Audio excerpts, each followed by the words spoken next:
ঠিক তখনই হঠাৎ পুলিশ দল নিয়ে দেখুন, সিকিউরিটি গার্ড এই লোকটা সেখানে দাঁড়িয়ে আছে। পৌঁছলো।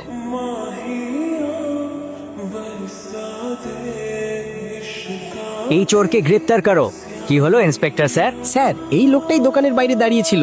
আমি শুধু দোকানের বাইরে দাঁড়িয়েছিলাম, আমি কোনো চুরি করিনি। চলো থানায়, সব বের হয়ে যাবে। পুলিশের লাঠির সামনে তুমি সত্যিই বলবে এই অল্প সময়ের মধ্যে কার কাছে আংটি দিলে চুরি করার পর। ইন্সপেক্টর স্যার, আমি কিছুই করিনি, দয়া করে আমাকে শুনুন।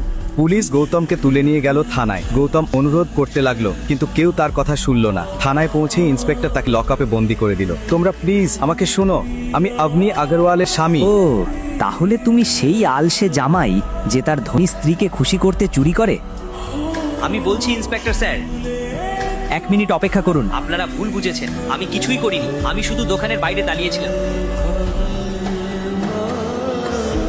আপনারা ওকে জিজ্ঞেস করুন, ও সব বলবে। কি এখনো চুরিও শুরু করেছে নাকি? ইন্সপেক্টর, আপনি ওকে মারুন বা যা খুশি করুন, আমি ওকে ছাড়াতে যাচ্ছি না।